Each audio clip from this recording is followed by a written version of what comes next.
ایک گاؤں میں ایک لڑکا رہتا تھا جس کا نام سلمان تھا۔ سلمان بہت ہی محنتی اور سمجھدار لڑکا تھا، لیکن حالات اس کے ساتھ نہیں تھے۔ وہ صبح سویرے اٹھتا، جانوروں کو چارہ ڈالتا اور پھر مزدوری پر نکل جاتا۔ شام کو تھکا ہارا واپس آتا اور پھر چراغ کی مدھم روشنی میں پڑھائی کرتا۔ اس کا خواب تھا کہ ایک دن بڑا آدمی بنے گا، مگر گاؤں والے اس پر ہنستے تھے۔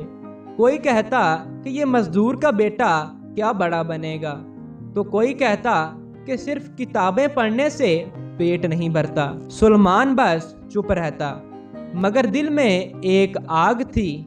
ایک دن وہ بہت دکھی ہو کر اپنے استاد کے پاس گیا اور بولا، استاد جی، سب میرا مذاق اڑاتے ہیں، کہتے ہیں میں کچھ نہیں بن سکتا۔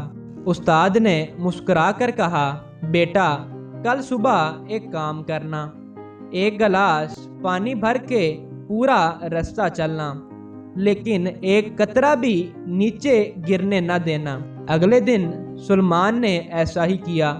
وہ اتنے دھیان سے چل رہا تھا کہ اسے راستے میں کسی کی آواز تک بھی سنائی نہ دی۔ جب وہ منزل پر پہنچا تو استاد نے پوچھا، بیٹا، راستے میں لوگوں نے کیا کہا؟ سلمان بولا، استاد جی، پتہ ہی نہیں چلا، میرا دھیان تو پانی پر تھا۔ استاد مسکرائے اور بولے، بس بیٹا، زندگی میں بھی ایسا ہی کرنا۔ جب تیرا فوکس اپنے مقصد پر ہوگا تو لوگوں کی باتیں خود بخود سنائی دینا بند ہو جائیں گی۔ یہ سن کر سلمان خاموش ہو گیا، مگر اس دن کے بعد اس نے کسی کی باتوں کی پرواہ نہیں کی، اور کچھ سال بعد وہ واقعی ہی ایک بڑا آدمی بھی بن گیا۔